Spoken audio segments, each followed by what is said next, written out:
So the death toll for the Shakahola massacre has increased to up to 100 bodies. And so many stories are popping up. Families of these victims are now requesting answers. However, this particular story is what is making headlines. A young lady by the name of Beatrice Ajenta, also called Betty, happens to be one of the victims of the Shakahola massacre. But what is very unique about her is that she only joined the cult barely a week or two before the incident blew up. She was said to be a successful air hostess in Qatar, but flew down to Kenya, and then within a week or two, she went missing, along with her younger sister, per se.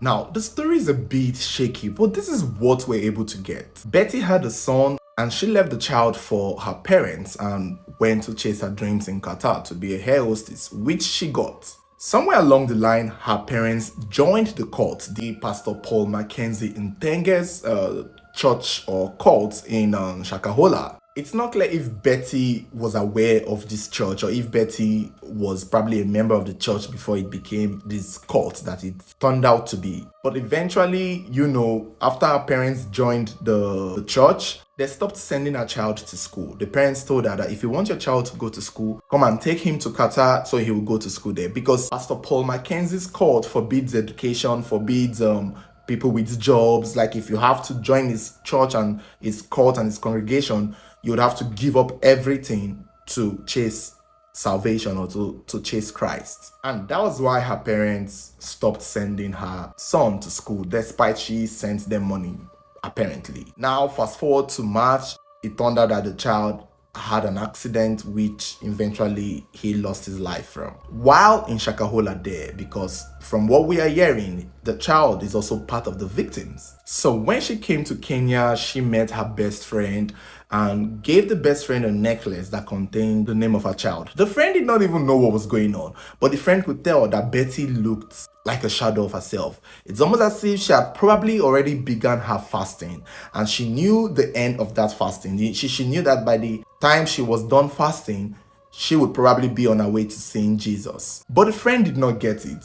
Eventually, her father came to where she met her friend, and so they could not really talk exactly what was going on with her. The discussion ended. They dropped off her friend. She went with her dad. And eventually, the friend called her and said, "What's up? You left your necklace with me." And she told the friend, "Don't worry, keep it. It's for me." And the friend was like, "Okay, fine. I'll give it to you the next time we meet." Not knowing that there would be no next time, because Betty eventually moved from wherever she was in Kenya to Shakahola Forest there, where Pastor Paul Mackenzie and the rest of his congregation were fasting to meet Jesus. But again, it's still speculative because the friend actually said that they were not sure what happened to her. They just know her phone went off and they could not reach her and nobody could contact her. And while the friend was trying to find Betty, Betty's sister, Shao, also went missing. She is married, she has a child, and at the same time they were looking for Betty, her husband was also looking for her because she had left a letter for her husband that, one of those Dear John letter that, "Thank you for loving me, thank you for doing this, yada, yada, yada, yada." That was just very creepy. So Betty's friend and Shao's husband decided that something was up and they needed to confront Betty's parents, which they did. They saw Betty's father, confronted him and asked, "Where is Betty?" And the father lied that Betty had traveled back and that Shao had gone somewhere. He just made up a lie that kind of just wasn't believable because their phones were switched off and no one could hear from them. And that was it. That was how this air hostess left her job, sold everything she had, dropped all her money, and went on to the Paul Mackenzie fasting of horror, where they said that she most likely might be one of the victims being exhumed in his 800 acres of land. Although as at the time of making this video, it has not been confirmed if her body has been found, but I think they said her son's body has been found. Neither her nor her sister have been found. The thing is, there is a chance that they will be found if indeed they went to the church and they've starved and they most likely will be buried there. So there's a possibility that they will be there. But we don't know about her parents. If the parents eventually join them to fast if the parents are dead. There's a chance that the parents are not, because it's being said that her father or her parents were senior members of the cult, the religious cult that Pastor Paul Mackenzie, organized. And there is a possibility too that if her father is a senior member, then the man is most likely still alive. Because it was also reported that a man by the name of Zablon, who is a pastor and an assistant to Pastor Paul Mackenzie, was arrested in the 800 acres of land as the police were trying to exhume the bodies of the victims.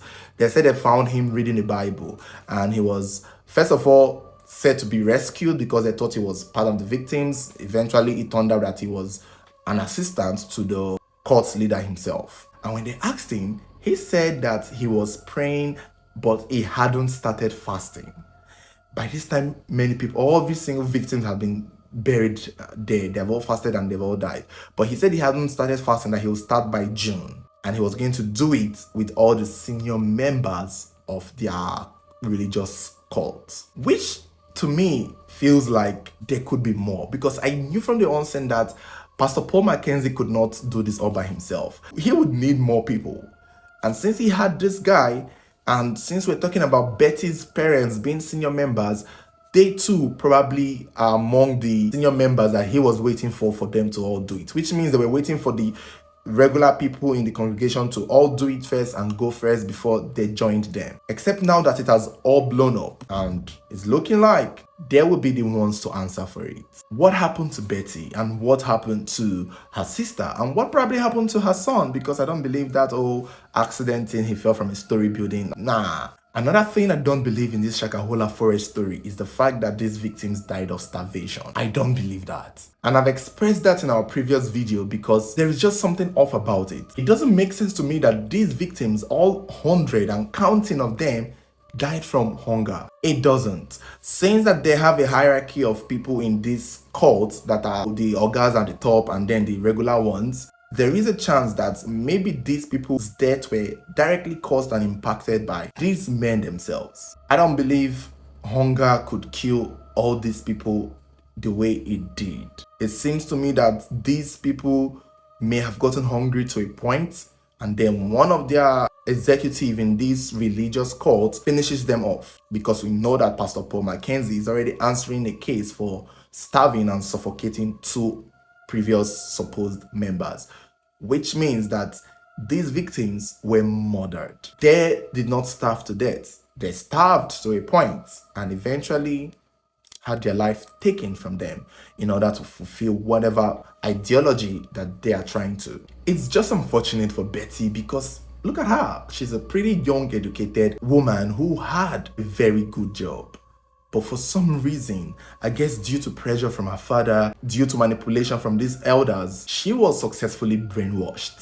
I mean, why would you want to go to a church that had your son's life taken from you? How do you sit and hear, oh, you lost your child and you still want to go into that congregation and give your everything to it? You can imagine what they must have told her. You can imagine what must have been said. You can imagine the level of brainwashing that must have been done for an educated group of people to the point that they believed that hurting themselves was the way to go and see Jesus. It's very shocking. Her story is really unbelievable because a lot of people have the impression that this religious cult thing or religious manipulation would mostly happen to poor people or illiterates.